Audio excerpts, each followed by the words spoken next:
नमस्ते, मेरा नाम WG बारा है। मैं इंडियन रेलवेज में एज अ फ्रेट लोकोमोटिव काम करता हूँ। इस मॉड्यूल को प्रेजेंट करने का मेरा मुख्य उद्देश्य यह है कि लोको स्टॉलिंग होने के क्या महत्वपूर्ण कारण हो सकते हैं और लोको स्टॉलिंग को अवॉइड करने के लिए किन पॉइंट्स को हमें ध्यान में रखना जरूरी है।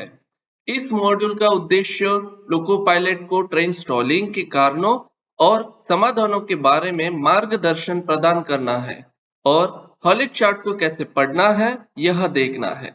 इसी के साथ लोको स्टॉल होने के क्या कारण होते हैं उसको हम बारी बारी देखेंगे। सबसे पहला कारण, हमेशा हॉलिक चार्ट का सम्मान सूखे और गीले ट्रैक की स्थिति के अनुसार करें, क्योंकि सूखे और गीले ट्रैक के अनुसार हॉलिंग कैपेसिटी कम हो जाती है। हॉलिंग चार्ट में दिए गए डिफरेंट स्लोप कंडीशन के अनुसार हॉलिंग कैपेसिटी दर्शाई गई है और उसी ग्रेडियंट को कंपनसेट करने के लिए कितनी स्पीड रिक्वायर्ड होती है वो भी दर्शाई गई है।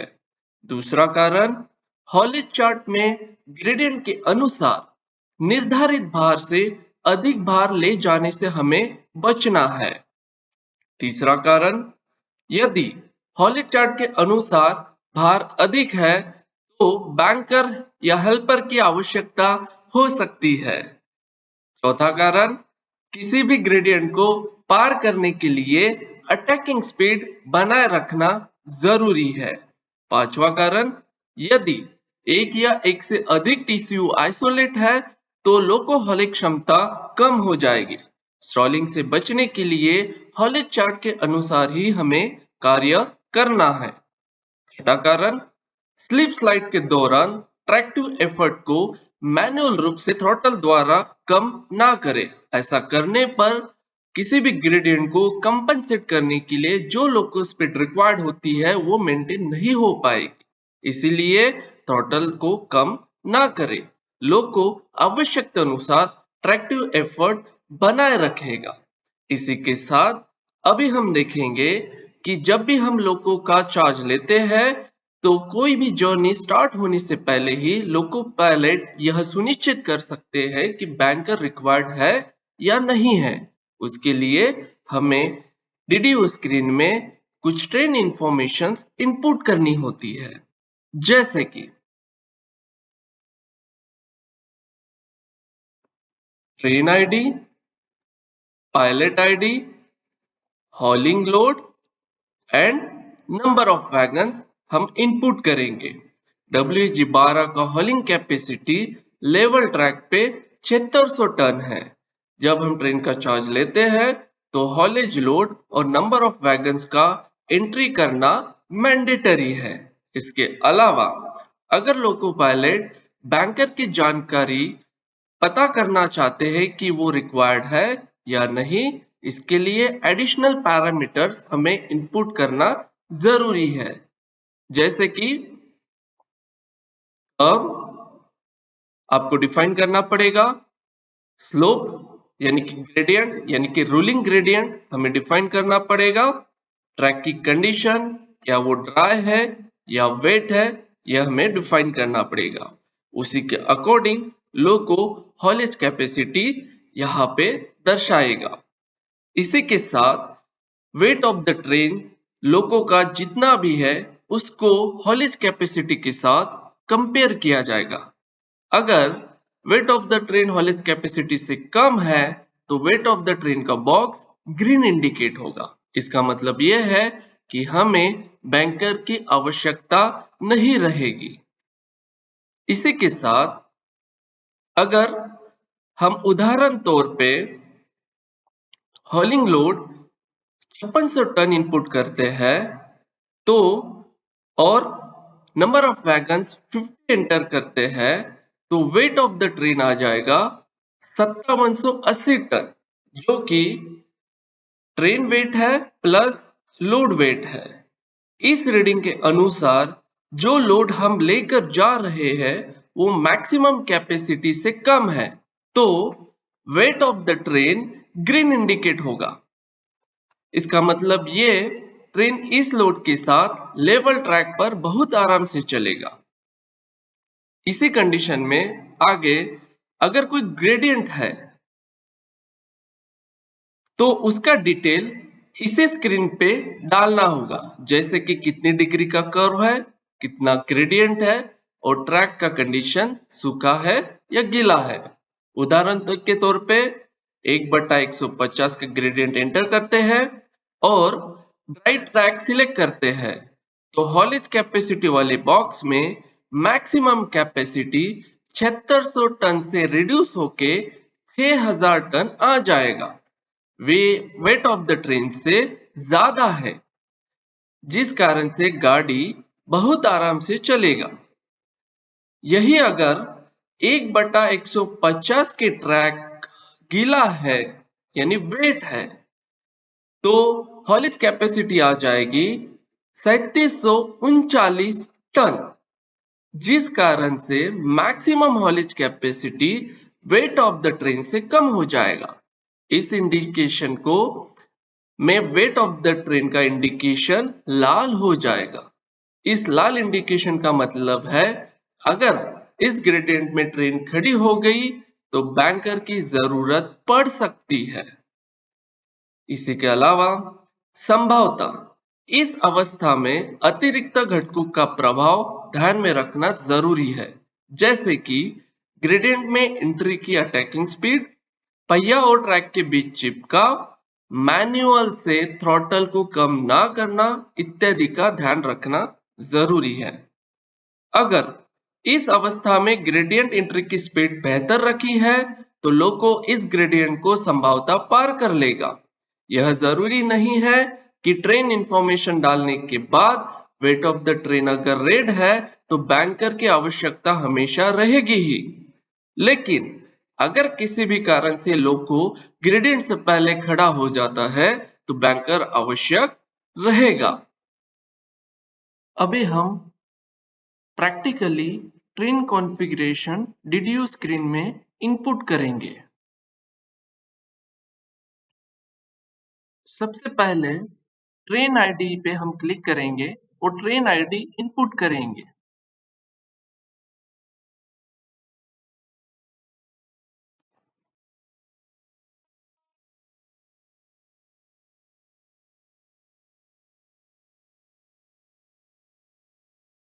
ट्रेन आईडी इनपुट करने के बाद पायलट आईडी इनपुट करेंगे।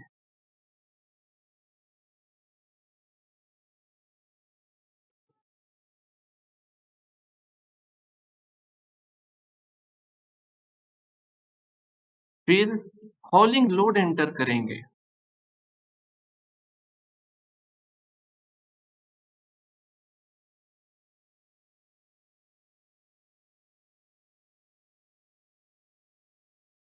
नंबर ऑफ वैगन्स एंटर करेंगे।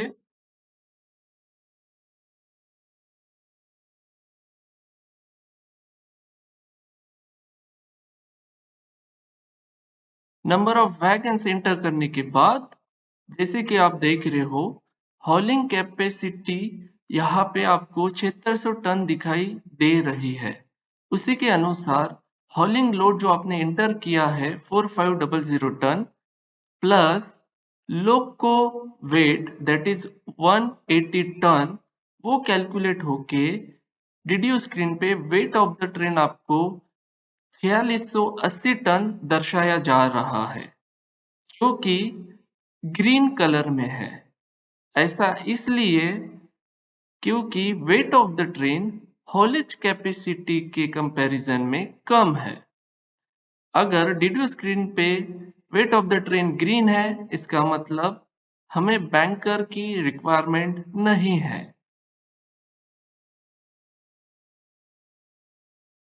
इसी के साथ हम कुछ एडिशनल पैरामीटर्स भी यहाँ पे इनपुट करेंगे, जैसे कि कर्व।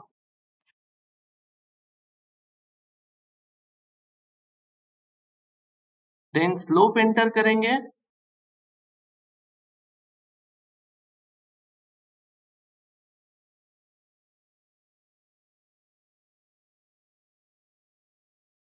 स्लोप एंटर करने के बाद ट्रैक कंडीशन ड्राई है कि वेट है वो देखिए, जैसे ही हमने ट्रैक कंडीशन वेट सिलेक्ट किया, वैसे ही वेट ऑफ द ट्रेन यहाँ पे रेड कलर में दर्शाया जा रहा है। क्यों? क्योंकि जैसे ही ट्रैक कंडीशन हमने वेट सिलेक्ट किया, वैसे ही हॉलेज कैपेसिटी 6000 टन से रिड्यूस होके 3633 टन हो गई है, जो कि वेट ऑफ द ट्रेन से कम है। यह कंडीशन ये दर्शाता है कि हमें बैंकर की रिक्वायरमेंट है।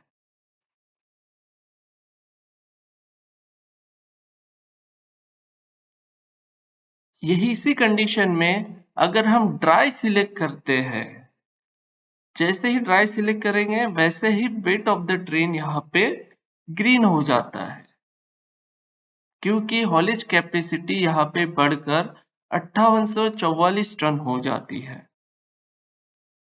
तो इस तरीके से हर एक लोको पायलट को कोई भी जर्नी स्टार्ट करने से पहले ये पता चल सकता है कि किसी भी रूलिंग ग्रेडियंट को पार करने के लिए कंपनसेट करने के लिए बैंकर रिक्वायर्ड है या नहीं।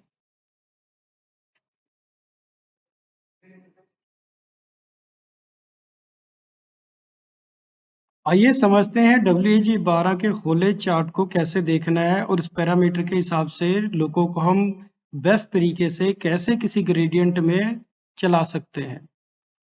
होले चार्ट को समझने के लिए मेरे पास दो पैरामीटर रहता है। एक जो आपको ब्लू बॉक्स के अंदर पहले रो में दिखाई दे रहा है, ये अलग अलग ग्रेडियंट है। शुरुआत 1/500 से लेके 1/40 तक। इसी तरह पहला कॉलम अलग-अलग स्पीड को दिखाता है कि किस ग्रेडियंट में किस लोड के साथ मैक्सिमम कितना स्पीड में कंटिन्यूअसली मेंटेन कर सकता हूँ। स्टार्टिंग फ्रॉम स्टार्टअप से लेकर 120 kmph तक। और इस चार्ट को समझने के लिए हम आते हैं कि किस ग्रेडियंट में कितना लोड के साथ पहला जो रो है स्टार्टअप ले सकता है। जैसे लेवल ट्रैक पर 7600 टन लोड के साथ लोको आराम से स्टार्टअप ले सकता है, चल सकता है, गाड़ी शुरू हो सकती है। 1/200 में 6471 टन लोड के साथ गाड़ी शुरू हो सकती है, चला सकते हैं। 1/40 में के ग्रेडियंट में 2221 टन के लोड के साथ गाड़ी की शुरुआत कर सकते हैं। ये हमारा पहला कंडीशन था जिसमें 8 मोटर सही और ड्राई ट्रैक था, यानी कि लोको में किसी तरह का कोई दिक्कत नहीं है, ट्रैक भी बिल्कुल ठीक है। अलग अलग ग्रेडियंट में किस लोड के साथ स्टार्टअप ले सकता हूँ। इसी तरह से इसके 3 और सिनेरियो हैं, 8 मोटर सही और वेट ट्रैक, 6 मोटर सही ड्राई ट्रैक और 6 मोटर सही वेट ट्रैक। अब समझते हैं एक स्पेसिफिक कंडीशन में, अभी हमने देखा स्टार्टअप कैसे ले सकते हैं, अब समझते हैं किसी भी स्पीड को, एग्जाम्पल के लिए 60 kmph कंटिन्यूसली मेंटेन करना है और ग्रेडियंट है हमारा 1/150 का, तो कितना लोड के साथ मैं कंटिन्यूसली 60 kmph मेंटेन कर सकता हूँ। 1/150 का ग्रेडियंट कंटिन्यूसली 60 kmph मेंटेन मैं 6000 टन लोड के साथ कर सकता हूँ। ये इसका मैक्सिमम परमिसिबल स्पीड है 60 kmph मेंटेन करने के लिए 1/150 के ग्रेडियंट में। और इसी के साथ हमारा ट्रेनिंग मॉड्यूल यहाँ पे खत्म हो जाता है और मैं ये आशा करता हूँ कि WG12 का स्टॉलिंग फ्यूचर में कभी नहीं होगा। According to haulage chart, hauling capacity को मद्देनजर रखते हुए ही किसी भी ग्रेडियंट को मैं कंपनसेट कर सकता हूँ और इसी भरोसे मैं लोको पायलट को धन्यवाद कहता हूँ और ट्रेनिंग मॉड्यूल यहाँ पे समाप्त करता हूँ। धन्यवाद।